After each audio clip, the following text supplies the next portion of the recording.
श्री स्वामी समर्थ समर्थ क्लासेसमध्ये तुमच्या सगळ्यांचे स्वागत आहे. स्टुडंट्स, आज आपण 7th स्टँडर्डमधील प्रॅक्टिस सेट 38 पाहणार आहोत आणि त्यामधील क्वेश्चन नंबर 1 पहा. 5 workers take 12 days to weed a field. How many day would 6 workers take? How many would 15 take? आता तुम्ही बघितलं असेल की आपण प्रॅक्टिस सेट 37 मध्ये आहे ते डायरेक्ट प्रोपोर्शन पाहिलं होतं. आज ह्या प्रॅक्टिस सेटमध्ये आपण काय इनव्हर्स प्रोपोर्शन पाहणार आहोत. आता इनव्हर्स प्रोपोर्शन म्हणजे काय ते आपण समजून घेऊ. आता इथं आपल्याला सांगितलेलं आहे बघा, 5 वर्कर्सना 12 डेज लागणार आहेत. म्हणजे वीड ए फील्ड म्हणजे शेतातील ग्रास काढण्यासाठी 5 वर्कर्सना 12 डेज लागणार आहेत. आणि आपल्याला विचारलेलं आहे 6 वर्कर्सना म्हणजे किती दिवस लागतील हे विचारलेलं आहे. आणि 15 वर्कर्सना किती डेज लागणार आहे ते विचारलेलं आहे. आता तुम्ही इथं बघितलं तर 5 वर्कर्स दिलेले आहेत. आता इथं क्वांटिटी वर्करांची वाढली गेली. ओके, आणि डेज आहेत ते 5 वर्कर्सना 12 डेज लागणार आहेत. पण इथं वर्करांची संख्या जरी वाढली गेली असेल तर डेज हे काही वाढले जाणार नाहीत, तर कमी होणार आहेत. का तर जास्त वर्कर्सना म्हणजे कमी डेज लागणार ना ते शेतातील ग्रास काढण्यासाठी, राईट. तसंच आता इथंही क्वांटिटी वाढली गेलेली आहे 15 वर्कर्सना. त्यामुळे ह्या दोन्हीपेक्षाही डेज आहेत ते 15 वर्कर्सना कमी लागणार आहेत. असं ज्यावेळी असतं त्यावेळी काय होतं, हे इनव्हर्स प्रोपोर्शन होतं. ओके, आणि डायरेक्ट प्रोपोर्शन म्हणजे काय आपण बघितलं होतं, एक क्वांटिटी वाढली गेली तर दुसरीही काय वाढली जाते. त्याच्या अपोजिट बरोबर हे काय इनव्हर्स होतं. एक क्वांटिटी जरी वाढली गेली तर दुसरी क्वांटिटी आहे ती काय कमी होते, न की वाढते. ओके, आता आपण हे कसं सॉल्व्ह करायचं ते बघूया. आता आपल्याला हे माहीत झालेलं आहे, हे काही इनव्हर्स प्रोपोर्शनचा एक्झाम्पल आहे. फर्स्ट आपल्याला काहीतरी लिहून घ्यायचंय. This is a example of inverse proportion. Inverse proportion, right. आता बघा आपल्याला इथं वर्कर्स, फर्स्ट वर्कर्स लिहून घेऊया आपण हे वर्कर्स, आणि नंतर आपलं काय number of days. Number of days.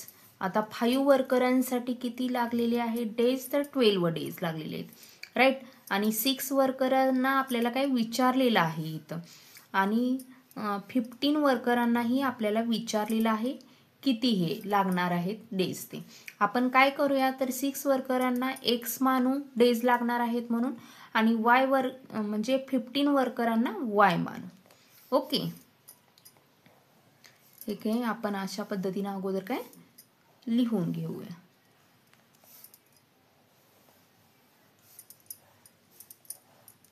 Okay, म्हणजे आपल्याला सोपं जाईल. आपण असंही करू शकतो की लेट द 6 वर्कर्स टेक काय एक्स डेज, आणि नंतर मग हे सॉल्व्ह करून नंतर आपण हे घेऊ शकतो की लेट द 15 वर्कर्स टेक काय वाय डेज, असंही घेऊ शकतो, किंवा ह्या पद्धतीनेही आपण सॉल्व्ह करू शकतो.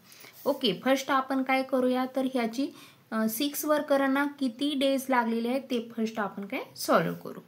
ओके, म्हणजेच काय होणार आहे, फर्स्ट आपल्याला काय हे प्रोपोर्शन घ्यावं लागणार आहे 5. आणि तुम्ही बघितलं तर आपण इनव्हर्स प्रोपोर्शनमध्ये काय केलं होतं तर अपॉनमध्ये घेतलं होतं, राईट. म्हणजे डिव्हिजनमध्ये घेतलं होतं. आता हे नंबर आहे ते आपल्याला काय मल्टिप्लायमध्ये दोन्ही नंबर घ्यायचे, म्हणजेच वर्कर्स इंटू डेज. हे आपण काय ह्याच्यामध्ये डायरेक्टमध्ये काय डिव्हिजनमध्ये बघितलं होतं. इथं आपल्याला मल्टिप्लिकेशनमध्ये घ्यायचं आहे. इज इक्वल टू, आता तुम्ही हे बघितलं तर हे काय 6 इंटू एक्स होणार आहे, राईट. आता ह्याच्या पुढचं कसं सॉल्व्ह करायचं ते आपल्याला काही माहीत आहे. देअरफॉर काय होणार आहे 5 into 12 is equal to x, आणि हे 6 आहे हे ह्या साईडला जाणार आहे, राईट. 6 1 ज 6, 6 2 ज 12. Okay, therefore x is equal to किती आलेला आहे 5 2 ज 10 आलेला आहे, राईट. म्हणजे 6 वर्करांना किती 10 डेज लागलेले आहेत हे आपण काय लिहून घेऊया आता. म्हणजेच काय येणार आहे 6 वर्कर्स विल टेक किती 10 डेज, राईट. आता नेक्स्ट बघा काय होणार आहे. नेक्स्ट आपण ह्याचं काढूया. ओके, सिमिलरली त्याचप्रमाणे आता ह्या दोन्हीचं आधी हे घेऊ 5 × 12 म्हणजेच फर्स्ट आपल्याला हे दिलेलं आहे हेच प्रपोर्शन घ्यायचं आहे. 5 वर्करांसाठी 12 डेज लागलेले आहेत तर 15 वर्करांना किती डेज लागणार आहेत म्हणजेच 15 × y. ओके बघा आता काय 5 × 12 इज इक्वल टू y आणि हे मल्टिप्लायला आहे हे इकडं गेलं की काय डिव्हिजनला होणार आहे right. Therefore y is equal to आता 12 व 5चं 60 आणि 15 आणि म्हणजे ज्या पद्धतीनं आपल्याला म्हणजे सोपं पडेल त्या पद्धतीनं आपण काय हे डिव्हिजन करत जायचं आणि 15 1 15 आणि 15 4 60. Therefore y is equal to काय 4 आलेला आहे. ओके म्हणजेच काय 15 वर्करांना किती 4 डेज लागलेले आहेत. आपण काय हे लिहून घेऊया. Therefore 12 workers right 12 workers will take 4 days. आता आपण क्वेश्चन नंबर 2 बघूया. Question number 2 Mohanrao took 10 days to finish a book reading 40 pages every day. How many pages must be read in a day to finish it in 8 days? इथं आपल्याला सांगितलेलं आहे मोहनराव आहेत 10 days मध्ये काही बुक फिनिश करतात आणि त्यासाठी ते काही 40 पेजेस एव्हरी डे रीड करतात. ओके आणि आपल्याला बघा आता 8 डेज मध्ये तेच बुक रीड करण्यासाठी रोज किती पेजेस रीड कराव्या लागणार आहेत ते आपल्याला विचारलेलं आहे. ओके आता तुम्ही हे बघितलं तर हे इनवर्स प्रोपोर्शनचं एक्झाम्पल आहे का तर तुम्ही बघा इथं 10 डेज दिलेलं आहे. ओके 10 डेजमध्ये 40 पेजेस म्हणजे रीड केल्या त्यांनी राईट. तर 8 डेज म्हणजे इथं आता कमी डेज वापरलेले आहेत राईट. कमी डेजसाठी आता त्यांना जास्त पेजेस जर रेग्युलर रीड केल्या तरच काय त्या म्हणजे कंप्लीट होऊ शकणार आहेत राईट. म्हणजेच काय इथं जरी क्वांटिटी ह्याची कमी झाली तर ह्याची कमी होणार नाही तर पेजेस त्याला रोज म्हणजे काय जास्त रीड करावे लागणार आहेत. म्हणजेच हे काय आलं तर इनवर्स प्रोपोर्शन आलं. ओके म्हणजेच फर्स्ट आपल्याला लिहायचं आहे की this is a example of inverse proportion. Okay आपण ते फर्स्ट काय लिहून घेऊया. This is a example of inverse proportion.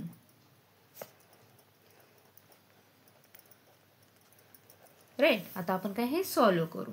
आता बघा हे काय 10 डेज म्हणजेच नंबर ऑफ डेज राईट. नंतर आपल्याला आता पेजेस दिलेले आहेत राईट. म्हणजेच पण पेजेस एव्हरी डे म्हणजे एका डेला 40 पेजेस रीड केलेले आहेत. म्हणजेच काय येणार number of pages read per day right. आणि आता बघा इथं डेज दिलेले आहेत 10 दिलेले आहेत आणि पेजेस आहेत 40 राईट. आता इथं डेज काय आपल्याला हे केलेले आहेत कमी केलेले आहेत आणि आपल्याला इथं हे विचारलेलं आहे किती रीड करावे लागणार आहेत रोज पेजेस आहेत ते. ओके आणि ते आपण काय आता एक्स मानू. फर्स्ट आपल्याला हे काय आता कॉलम असा लिहून घ्यायचा आहे. Okay right. नंतर आता आपण हे काय सॉल्व करू. आता बघा 10 × 40 राईट म्हणजेच number of days into pages करायचं आहे is equal to number of days 8 आहे आणि आपण म्हणजे पेजेस आहे ते एक्स मांडलेलं आहे राईट. आता आपण हे काय सॉल्व करूया. Okay 10 × 40 is equal to x. Multiply आहे ते इकडं जाणार आहे डिवाइडमध्ये राईट. आणि 8 1 8 आणि किती बघा 8 5 40 right. Therefore x is equal to काय आलं 10 5 50 आलं राईट. 50 आलेलं आहे. ओके म्हणजेच त्यांनी किती म्हणजे 8 डेजमध्ये रेग्युलर आहे ते 50 पेजेस म्हणजे त्या बुकच्या वाचून ते बुक काय फिनिश केलेलं आहे. Okay Therefore 50 pages must be reading in a day. Right. मी फक्त इथं हाऊ मेनीच्या ऐवजी काय 50 pages must be reading in a day घातले. याच्या पुढचं नाही लिहिलं तरी चालेल किंवा तुम्ही लिहू शकता. ओके. तर आता आपण क्वेश्चन नंबर 3 बघूया. Question number 3. Mary cycles at 6 km per hour. How long will she take to reach her aunt's house, which is 12 km away? If she cycles at a speed of 4 km per hour, how long would she take? आता इथं सांगितलेलं आहे मेरी आहे म्हणजे तिचं सायकलचं जे speed आहे ते 6 किलोमीटर पर आर आहे. म्हणजे एका तासाला ते 6 किलोमीटर एवढं काही धावू शकते तिची सायकल आहे ती. आणि how long will she take to reach her aunt's house which is 12 kilometre away. म्हणजे तिच्या अंट्स मावशीचा हाऊस आहे ती काय तिच्यापासून 12 किलोमीटर लांब आहे. तर तिला तिथं जाण्यासाठी म्हणजे किती वेळ लागेल ते विचारलेलं आहे. राईट. आणि नंतर बघा आता काय विचारलेलं आहे. If she cycles at a speed. आणि जर तिचं स्पीड आहे 6 किलोमीटर नसून ते 4 किलोमीटर पर आवर जर असेल तर तिला किती वेळ लागू शकतो. राईट. शी टेक म्हणजे ती किती वेळ घेऊ शकते ते आपल्याला विचारलेलं आहे. ओके. आता तुम्ही इथं जर बघितलं तर हे इनव्हर्स प्रोपोर्शन आहे. का तर इथं काय तर एका तासात 6 किलोमीटर आहे ती सायकल धावते आणि इथं एका तासात 4 किलोमीटर सायकल धावते. म्हणजे तुम्ही इथं बघितलं तर इथं काय येणार आहे तर म्हणजे कमी तास लागणार आहेत. राईट. का तर हे पर आवरमध्ये जास्त किलोमीटर इथं दाखवलेलं आहे आणि इथं काय जास्त वेळ लागणार आहे जाण्यासाठी. राईट.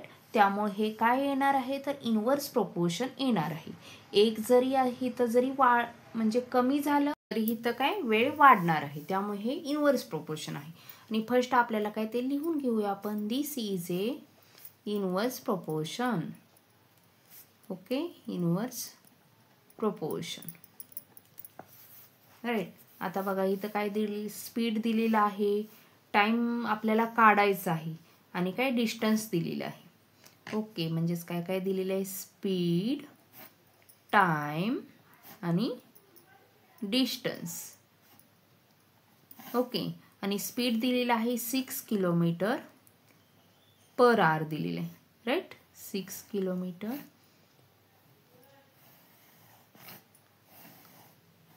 पर आवर दिलेलं आहे. आणि टाइम आता 4 किलोमीटर पण दिलेलं आहे. 4 किलोमीटर पर आवर दिलेलं आहे.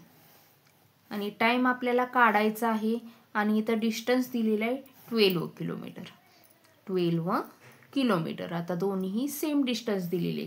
आणि आता आपण हे आपल्याला जे फाइंड आउट करायचं आहे ते काय आपण एक्स आणि वाय मानून घेऊया. आणि हे काय आहे आर्स आहे. ओके. आता बघा आपल्याला एक फॉर्म्युला माहित आहे की distance is equal to speed into time. हा फॉर्म्युला यूज करून आपल्याला काय हे फाइंड आउट करायचे. Here distance is equal to speed into time. आणि डिस्टन्स आहे ते सेम दोन्हीचंही सेम यूज करायचे. राईट. त्यामुळे आता मी फर्स्ट आता इकडं एक्सचं काढूया आपण. म्हणजे आपल्याला बघा आता स्पीड एक्स काय दिलेलं आहे इथं 6 किलोमीटर. डिस्टन्स काय दिलेलं आहे 12. राईट. आणि इंटू स्पीड ह्याचं किती 6 आणि इंटू टाइम म्हणजेच टाइम काय घ्यायचं आहे एक्स घ्यायचे. Right. Therefore 12/6 is equal to x. का तर मल्टिप्लायला आहे इकडे गेले होते डिव्हिजनला होणार आहे. 6 1 6 6 2 12. Therefore x is equal to 2 आलेला आहे. राईट. सेम हिअर इथंही डिस्टन्स काय आहे 12च आहे. Right. Is equal to speed बघा काय दिलेलं आहे 4 दिलेलं आहे आणि टाइम म्हणजे काय वाय आहे. देअरफॉर 12 अपॉन मल्टिप्लाय आहे इकडं डिव्हिजनला जाणार आहे is equal to y. 4 1 4 4 3 12. Therefore y is equal to त्यामुळे काय येणार आहे 3 येणार आहे. राईट. म्हणजेच याचा आन्सर काय येणार आहे, देअरफोर मॅरी text 2 hours at the speed of किती 6 किलोमीटर राईट पर आवर. एक आपण काढलं. नंतर दुसरं कोण किती आलेलं आहे, and 3 hours at the speed of 4 kilometre per hour right. आता आपण क्वेश्चन नंबर 4 बघूया. Question number 4, the stock of grain in a government warehouse last 30 days for 4000 people. How many days will it last for 6000 people. इथं आपल्याला सांगितलेलं आहे government warehouse म्हणजेच काही सरकारी गोदाम आहे, त्याच्यामध्ये 4000 पीपलना म्हणजे 4000 लोकांना 30 days 30 दिवस पुरेल असं काय आहे, ग्रेन आहे. ओके. आणि how many days will it last for 6000 people. तर आपल्याला सांगितलेलं आहे तर 6000 लोकांना म्हणजे किती डेजसाठी ते ग्रेन आहे ते पुरेल हे आपल्याला काय सांगायचे. तुम्ही आता इथं बघितलं तर 4000 पीपलच्या ऐवजी इथं 6000 पीपल म्हणजे लोकांची संख्या वाढली गेली राईट. आणि त्यामुळं काय होणार आहे तर त्यांना ग्रेन काय जास्त लागणार आहे राईट. लोकांची संख्या वाढली गेली त्यामुळे त्यांना नक्कीच ग्रेन जास्त लागणार आहे आणि त्यामुळे ते काय होणार आहे तर कमी दिवसात संपणार आहे राईट. 30 days काय कमी दिवसात संपणार आहे. त्यामुळे इथं तुम्ही बघितलं तर इनव्हर्स प्रपोर्शन होते. म्हणजे ही क्वांटिटी जर वाढली गेली तर ही क्वांटिटी आहे ती वाढत नाही, तर हे डेज आहेत हे काही कमी होणार आहेत. त्यामुळे हे आहे हे इनव्हर्स प्रोपोर्शनचं एक्झाम्पल आहे. म्हणून आपल्याला काय लिहायचं आहे, this is the example of inverse proportion right. Inverse proportion. आता बघा आपल्याला कॉलम कशाचा बनवावा लागणार आहे इथं तर नंबर ऑफ डेज आणि people right. Number of days आणि नंबर ऑफ पीपल राईट. आणि बघा आता नंबर ऑफ डेज 30 days किती 4000 पीपल आहेत, तर आपल्याला 6000 पीपलसाठी विचारलेलं आहे तर आपण ते काय एक्स मानून घेऊ. ओके. आपल्याला हे काही कॉलम लिहायचं आहे असं राईट. आता आपण हे काय आता म्हणजे हे इंटू हे करून सॉल्व करायचं आहे. म्हणजेच डेज किती 30 इंटू त्यासाठी पीपल्स किती आहेत 4000 is equal two days x आहे इंटू पीपल किती 6000 आहे राईट. देअरफोर त्यामुळे बघा आता हे आपण कशा पद्धतीनं सॉल्व करतो 4000 अपॉन मल्टिप्लाय आहे हे इकडं आले की काय डिव्हिजनला जात आहे राईट. आता हे वरती 3 0 हे खाली 3 0 सेम नंबर असलेले 0 आपण काय कट करू शकतो राईट. देअरफोर आणि 4 3 जा 12 म्हणजेच इथं 120 upon 6 is equal to x होणार आहे राईट. आणि 6 1 जा 6 6 2 जा 12 म्हणजेच देअरफोर एक्स इज इक्वल आणि 6 0 जा 0 म्हणजेच एक्स इज इक्वल टू काय येणार आहे 20 येणार आहे राईट. म्हणजेच आन्सर काय आलं बघा आता म्हणजे 6000 लोकांना किती लागणार आहे म्हणजे दिवस किती तर 20 days पुरेल एवढं काय ते ग्रेन आहे. ओके. आपण काय ते लिहून काढूया. The stock of grains will last for 20 days for 6000 people. Okay. तर स्टुडंट्स बघा आपला अशा पद्धतीनं म्हणजे प्रॅक्टिस सेट 38 आहे तो शिकून काय फुल सॉल्व झाला आहे. आणि असेच माझे व्हिडिओ बघण्यासाठी तुम्ही प्लीज चॅनलला सबस्क्राईब करा, लाईक करा, शेअर करा. थँक्यू.